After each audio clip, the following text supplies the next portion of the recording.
지난 6월 1일 실시된 제8회 전국 동시지방선거에서 모두 156명의 경기도 의원들이 선출됐습니다.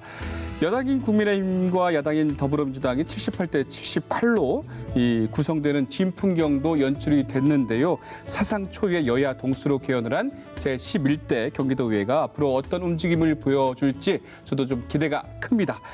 그래서요, 의정 토크쇼도 제11대 경기도의회의 개헌에 발맞춰서 새로운 마음으로 오늘 캠핑장에서 여러 가지 이야기를 나눠볼까 합니다. 오늘 캠핑 손님, 첫 손님으로요, 황대호 의원과 함께 이야기 나눠보도록 하겠습니다. 어서 오십시오. 반갑습니다. 예, 반갑습니다. 자기소개 한번.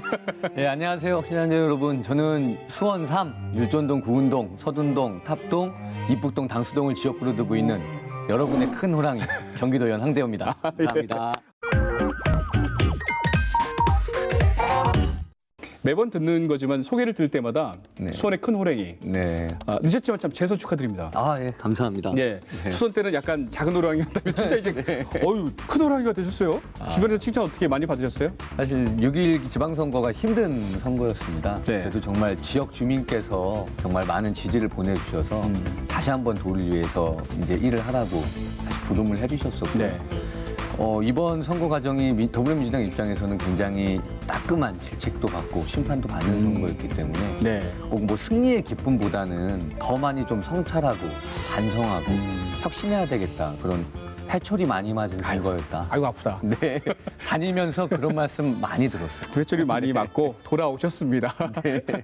지난번에 저희 의정 토크쇼에 나오셔서 여러 가지 뭐 개인적인 이야기 많이 나눴어요. 네, 맞습니다. 그때 보면은 아버님이 많이 도와주셨고 네. 아내분께서 그때 둘째를 임신하고 계셨던 거예요. 네, 네. 오토바이를 타고 다니셨어요. 네네. 스쿠터. 그래서 여기 뒤에 이제 잠바에 황대호 아버지.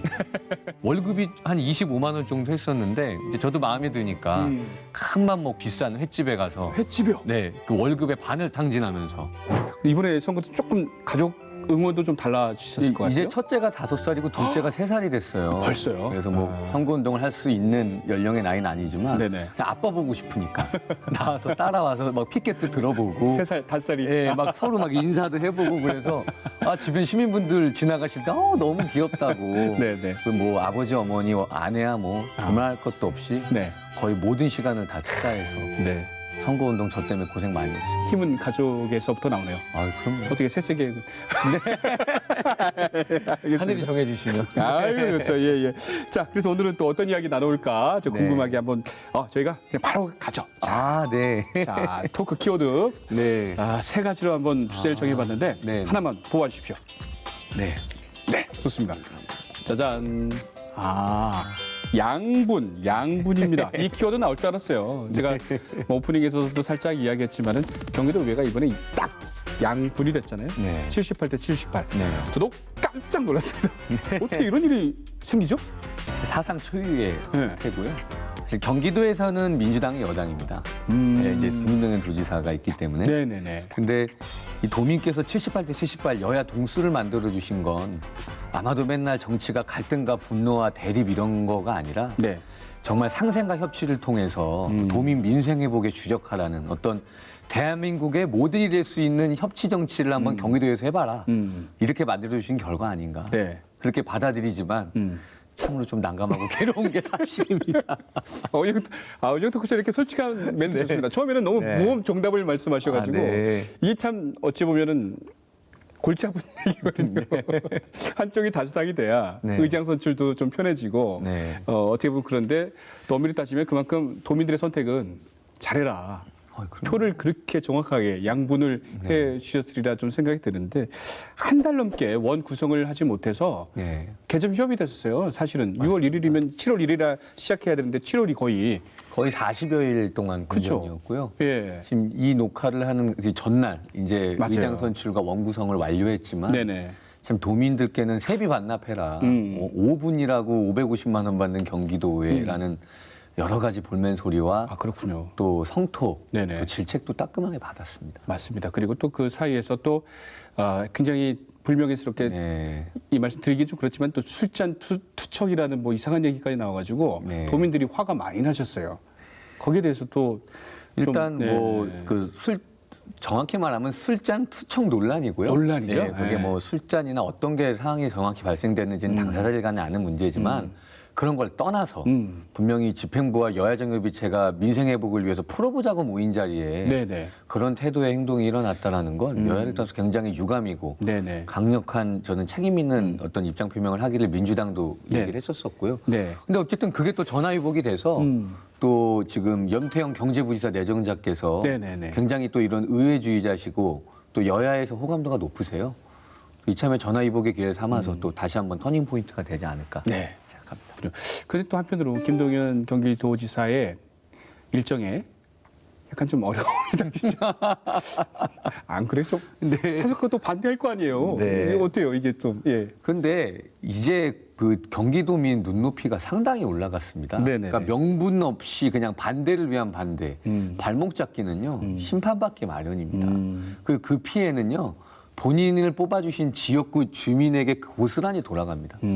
그걸 여야가 명심하고 있기 때문에 네네. 저는 명분 없는 정쟁을 위한 발목 잡기는 더 이상 경기도민한테 지지받기 힘들다. 네네. 당연히 근데 김동연 지사의 정책이 효율적이지 못하거나 네네. 어떤 예산을 정의롭게 쓰지 못하는 구조의 선택이라면 당연히 견제 감시해야 되는 것이고요. 그게 옳다 그러면 여야가 한 목소리 내야 된다. 그렇죠. 그만큼 그 딱 절반의 민심을 돌릴 수 있는 정책들을 마련해야 되겠죠. 그렇죠. 네, 집행부에서도. 네. 알겠습니다. 자, 첫 번째 양분 너무 어려웠어요. 자, 두 번째 키워드 한번 뽑아주십시오. 자, 두 번째도 어려운 게 나오면. 자, 제손일이 씨가 자 이게 이게 네. 대변. 여러분 그 대변 아닙니다. 여러분 네. 한 글자가 좀 빠지니까 네. 약간 대변 예 그런 것 같은데 그 표현 아니 오해하지 마시고요. 저도 놀랐어요. 깜짝. 이게 어떤 키워드죠? 네. 아무래도 제가 이번 11대 경기도의 더불어민주당에서 수석 대변인을 이제 맡게 됐습니다. 축하할 일인가요? 축하해야죠. 이게 정말 막중하고 엄중한 차석 아니죠. 자리라서. 수석이에요. 수석. 네, 예. 수석 대변인 네. 아니고 또 네 분의 또 네. 대변인단을 또 이끌고 있는데 네. 정말 막중한 자리죠. 특히 78대 78에서 우리 민주당의 전체 의원님들의 목소리를 대변하고 정말 중요하죠. 네, 또 이런 올바르지 못한 취재 정책이나 이런 것들이 있으면 네. 날카로운 또 견제 감시 기능의 그런 논평을 내야 되는 자리이기 때문에 더 신중하기도 하고 또 그러면서도 또 이 파트너에 대한 우리 국힘에 대한 또 배려도 네. 함께 해나가야 되는 거기 때문에 이 말 하나 행동 하나가 진짜 사실 수석 대변인 되고 나서 너무 조심스럽고요. 그 재선 삼선 의원들이 몇 분 계시죠? 민주당이. 한 20분 넘는 걸로. 그 중에 수석 대변인을 맡으셨다. 그 선임 배경 인물입니까? 얼굴인가요? 그런 거라면 좀 제가 볼 설득력이 때 있다. 같은 남자라고 잘생겼어요. 아니, 어떻게 방송하는 저보다 얼굴이 작으시죠?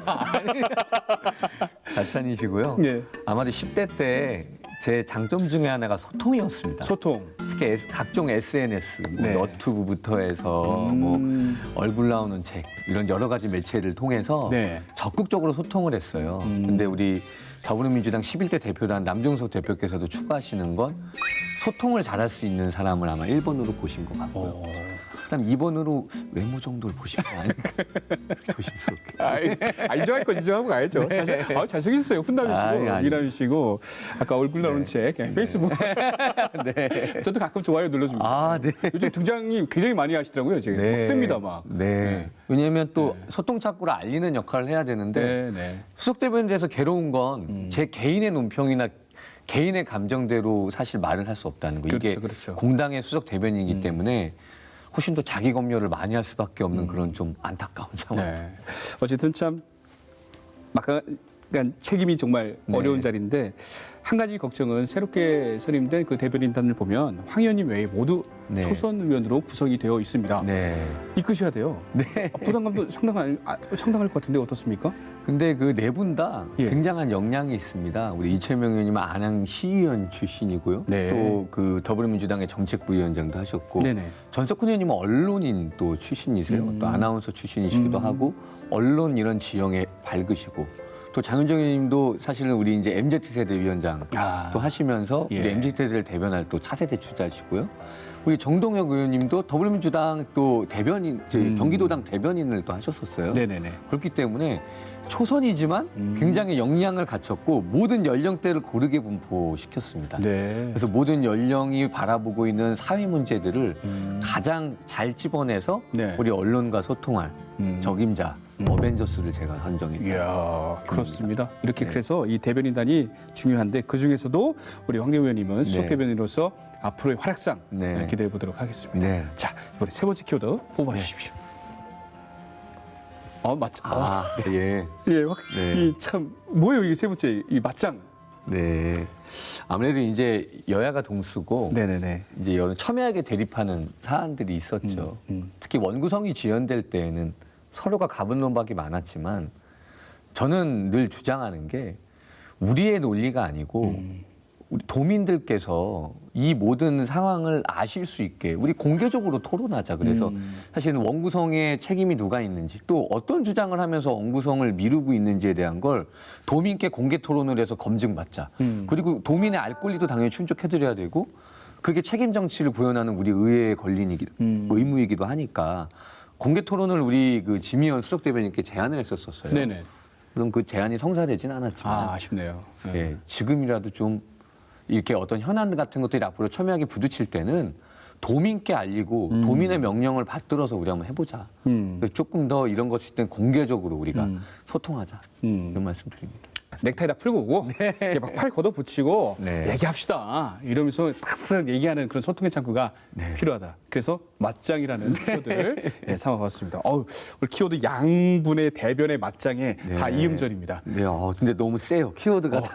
키워드가 세졌어요. 우리 첫 번째 출연할 때는 저희 아버지, 와이프 이런 거였는데 좀 감성적인 거였는데 예. 지금은 딱 철저하게 이제 의회에 관한 것들 네. 딱 집어주신 것 같아요. 그럼 내가 재선이야 이거를 말씀드릴 수가 있는 거죠. 네. 알겠습니다. 자, 이제 좀 의회로 한번 다시 이렇게 넘어가서 지난 의회에서는 교육행정위 소속이셨어요. 예, 맞습니다. 그래서 그동안 아이들을 위한 교육에 대한 이야기 네. 지난번도 많이 하셨는데 일도 많이 하셨잖아요. 네, 현장도 맞습니다. 많이 방문하시고 제가 네. 알고 있는데 최근 논란이 된 학제 개편에 대해서도 네. 물론 일단 뭐 철회는 됐는데 아직 공로가 네. 있는 것 같아요. 아직은 유지가 되고 있는 것 같아요. 예, 장관님께서는 사퇴를 하셨는데 네. 일단 그 교육부 차원에서 이 정책에 대한 방향이나 네네. 어떤 자세한 설명을 지금 내놓고 있지는 않습니다. 그래요. 네. 그러니까 이게 이 학제 개편이고 가로치고 이제 만 5세 입학인데요. 네. 5세부터도 국가가 돌봄 책임하겠습니다. 뭐 5세 국가 돌봄제. 뭐 이런 아젠다를 던졌다면 논의를 해보겠지만 네네. 현장 정서와 지금 전혀 떨어지는 사실 정책을 키워드를 잡은 거죠. 네네네. 지금 벌써부터 그 워딩이 나가고 나서 온갖 교육 관련 및 학부모단체, 시민단체에서 각종 반발을 강하게 하고 있거든요. 우리도 입장에서 도대체 우리 아이가 5세 초등학교 교육과정에 편입돼서 어떤 교육을 받을지 또 어떻게 그 어떤 인력으로 어떤 교육과정을 해나가면서 성장할지 이건 사실 초등학교 연령을 낮추는 것보다 중고등학교 연령도 같이 병행이 돼야 돼요. 그럼 학제가. 네네네. 그러니까 간단한 문제가 아닌 건 너무 부담 없이 생각 없이 던지셨다. 무슨 그냥 던지셨다. 네. 근데 이게 또 이게 현 정부에서도 제가 알기로는 뭔가 논의가 있었어요. 네, 있었죠. 지금하고 똑같은 건 아니지만 네. 황대호 의원 같은 경우는 네. 어떠세요? 자녀 둘도 있는데 학제 개편에 대해서 네. 지금 말고 좀 뭔가 변화가 있어야 된다라고 생각하시나요? 어떤가요? 저는 있어야 된다고는 생각은 하는데 네. 왜 반대를 하냐면 네. 학제 개편이 있으려면 선행돼야 되는 두 가지 조건이 있죠. 예. 그러니까 이건 제가 의원으로서 네. 그러니까 교육자치분권이 이루어져야 됩니다. 각 시군별로 교육지원청이 다 독립이 돼야 되고 네. 그 예산이나 재정이나 인사권을 각 시군 의회에서 가질 수 있어야 거기에 맞는 수요에 맞는 돌봄 인력도 지원할 거고 네. 교육과정도 편성할 거고 왜냐하면 31개 시군의 교육 환경이 다 달라요. 그렇죠. 분명히 이렇게 시행이 돼버리면 네. 역차별이 생깁니다. 지역별로 보내고 이해됐습니다. 싶어도 네네네. 못 보내고 네. 환경이 달라서 못 보내고 네. 이런 분명히 불균형이 일어나요. 그다음 또 하나는 이것보다 지금 더 선행돼야 될 건 코로나로 벌어진 학력 격차. 그게 다 지역 불균형하고 맞춰져 있거든요. 그러니까 네네. 이런 것들을 어떻게 근본적으로 해소할 거냐. 그러니까 바탕을 만들어 놓고 뭔가 건물을 지으려고 그래야지. 지금 바탕은 다 준비가 안 돼 있는데 건물을 짓겠다 하니까 당사자들이 반대하는 거죠. 지방자치 교육? 네, 그리고 교육자치. 교육자치. 아, 그게 선행이 돼야 됩니다. 이 독립이 다 안 돼 있군요. 근데 지금은 그냥 25개고요. 31개도 아니고. 31개 시군이 아니라 25개만 네, 교육지원청이 있고요. 있고. 그럼 나머지 12개는 같이 쓰고 있다는 얘기예요. 그렇네요. 분리도 안 됐고 그 예산과 인사권과 재정권을 다 경기도교육청이 갖고 있습니다. 그렇군요. 그러니까 획일적으로 다 운영이 되는 거죠. 어쨌든 큰 주제는 학제 개편인데 이게 학제 개편을 이루기 위해서는 진짜 엄청난 심도 있는 네. 서로 막 이야기도 주고 받아야 되고 전문가들 의견 많이 받아야겠네요. 그럼요. 교육이라는 게 100년 대계인데 그거를 한 100분 만에 결정하실 것 같다. 네, 이렇게 생각합니다. 확 와닿습니다. 네. 그러니까 얼마나 학제 개편이 어려우면 1951년도에 이 정해 이 학제 개편을 지금까지 쓰겠어요. 네. 전 정부도 많이 좀 노력을 해봤는데 되도록이면 좋은 걸로 네. 심도 있는 논의를 거쳐서 해주시길 바라겠습니다. 자, 교육 이야기 한번 나눠봤고요. 이번에는 문화체육관광으로 상임위로 옮기셨네요. 네, 맞습니다. 네, 새로운 분야입니다. 네. 뭐 본인 원해서? 일단 제 의지도 있고요. 네네네. 또 이게 또 정당에서 어찌됐든 이런 상임위를 배분할 때는 네. 개인의 의지를 떠나서 역할을 잘할 수 있는 그런 여러 가지 것들을 검토하고 가는데 그렇죠. 또 네. 제가 또 체육인 출신이고 또 문화체육관광의 또 여러 가지 사실 이슈들을 10대 때 상임위가 아니었지만 좀 정리해 놓은 것들이 있어서 네네. 당적인 차원에서 아마 그렇게 결정을 내리죠. 체육 출신이잖아요. 체육인 축구 선수 박시성 선수 후배. 예, 수능 공부는 이렇게 제가 잘하는데. 어때요? 요즘 문화체육관광 힘들잖아요. 코로나 시국에 개인적으로 저도 약간 그쪽 분야잖아요. 네. 저도 좀 어려웠거든요. 현장에서 많이 보셨죠? 어려움을 네. 겪고 계신 문화체육관광 네. 분야의 사람들 네. 어떠셨습니까? 거의 3년 코로나 시간 동안 절망에 가까운 시간을 우리 문화체육관광인들은 보내셨죠. 그러니까 저는 이게 단순히 여가나 어떤 선택이 아닌 문화체육관광은 이제 국민 삶의 복지입니다. 네, 그렇죠. 네. 정말 피가 되고 살이 되고 건강한 삶, 행복한 삶을 누리는데 필수 요소임에 그런 재난의 사태가 오니까 가장 먼저 어떤 억제당하고 가장 먼저 예산에서 삭감되는 것이 문화체육관광 예산이었어요. 가슴 아파요. 2%가 전체 예산의 2%가 안 된다면 믿기십니까? 그 정도로 열악해요. 이제 코로나도 끝났고 네네네. 전폭적인 예산과 정책을 마련해야 되는데 그 정책을 자꾸 당사자들을 배제하지 말고요. 우리 각 분야의 모든 당사자들이 염원이 담긴 정책을 늘려서 그래서 그 정책의 예산을 확실히 담아서 전 2년 안에 네. 정말 그 경기도의 그런 문화체육 관광의 네. 그런 어떤 분야가 대한민국의 최고 이상을 되찾는데 저는 반드시 공헌을 하겠다. 2년 안에 공헌하셨어요. 그럼 당장 시급하게 처리할 문제들 네. 정리하셨잖아요. 네. 어떻게 했을까요? 전 가장 시급한 건 경기도 체육회 정상화입니다. 체육회 정상화? 경기도 네. 체육회 왜 비정상입니까? 지금 민선 회장이 선출되고 나서요. 네. 사실 여러 가지 성장통이 있었어요. 법률이 제정한 어떤 민선 체육회장을 뽑았다는 건 독립적인 단체로 우뚝 서야 되는데 네네네. 지금 예산이나 사업이나 네. 시설이 다 지금 체육회가 아닌 다른 체육과라든가 도시공사 이런 데로 이관돼 있습니다. 스포츠 복지를 거기 체육회에서 실현돼야 되는데 그 혜택을 도민이 못 누리고 있는 상황이죠, 온전히. 그렇기 때문에 저는 이거를 혁신과 제도 개선을 병행하면서 예. 다시 정상화시켜야 된다.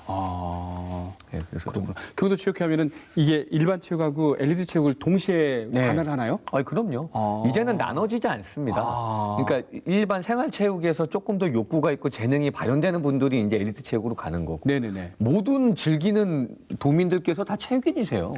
그 요즘은 또 수준이 동호회 활동이나 이런 것들이 많이 저변이 확대돼서 네네네. 상당 부분 기량을 발휘하는 우리 생활체육 동호인분들 많으세요. 맞아요. 거기서 사실은 네. 거기에서 오히려 국대가 나오고 그럼요. 이렇게 해야 정말 이게 복지국가의 모델이 그거 아니겠습니까? 그럼요. 예, 저도 배드민턴 진짜 열심히 동호회에서 폼이 파리채 약간 제사내시는 것 같아서. 제가 8년을 쳤거든요. 이렇게. 네. 날라다녔습니다.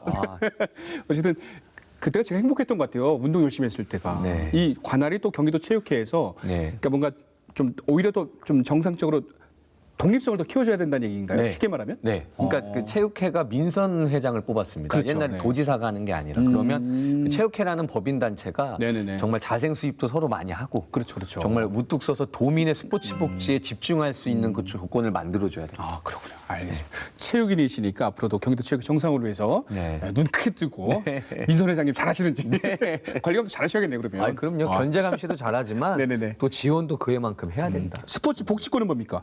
그러니까 아까 들었던 말씀의 연장선상입니다. 이게 네네. 코로나로 사실 국민의 이런 행복권, 건강권이 많이 위축됐어요. 모든 시설이 제한되고 폐지되니까 네. 사실 건강한 삶은 굉장히 중요한 이슈입니다. 우리가 이제 100세 인생이잖아요. 네. 그러니까 사실 고령화가 되고 질병이 발생했을 때 하는 운동은 의미가 없어요. 그래서 실질적으로 국민들의 건강을 어떻게 국가가 책임질 것이냐.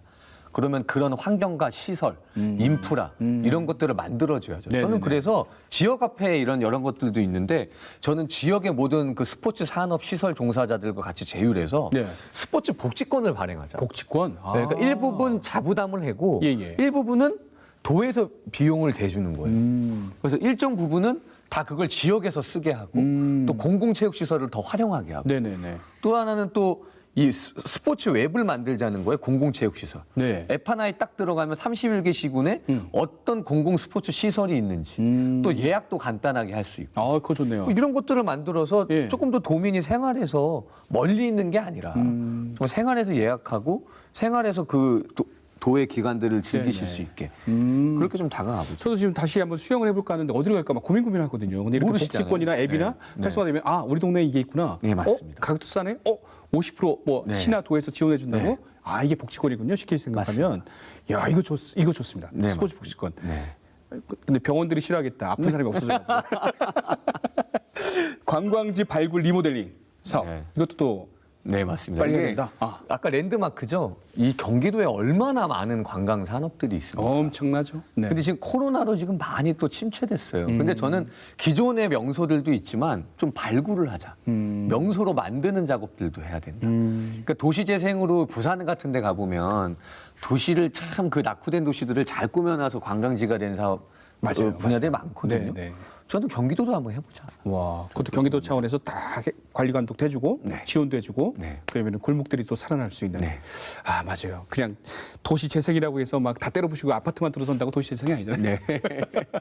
알겠습니다.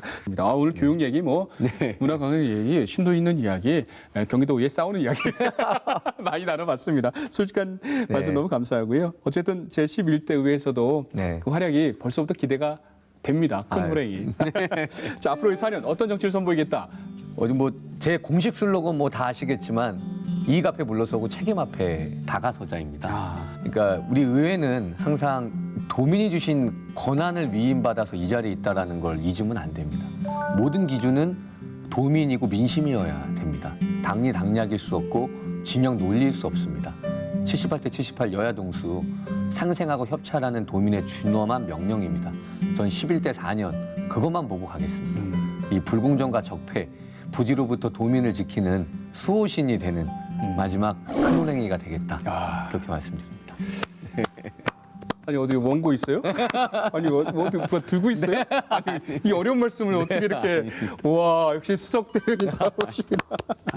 아 제가 한 그때 한번 만나서 이익 앞에 물러서고 책임 앞에 다가서사 이 슬로건 네. 듣고 굉장히 좋았어요. 아, 그러셨어요? 예, 제가 또 그때 제가 애드립 했던 게 아. 기억이 나네요. 예, 그러면 저는 이익 앞에 다가서고 책임 앞에서 도망가겠다. 제가 그런 얘기 한 적이 있는데 저는 그렇게 살 테니까 우리 황대우 의원님은 열심히 이익 앞에 물러서고 당리당략하게 따지지 말고 네. 열심히 78대 78이지만 너무 싸우지만 마시고 네. 수석 대변으로서 가교 역할 잘 해주셔서 제 11대 경기도의회가 잘 수행할 수 있도록 네. 뻥 뚫어주는 의원 열심히 해주시면 고맙겠습니다. 네, 감사합니다. 네, 유정 토크쇼 오늘 여기서 마무리하겠습니다. 다음에 또 만나요. 네, 네. 감사합니다. 여러분 안녕히 계세요. 안녕히 계세요.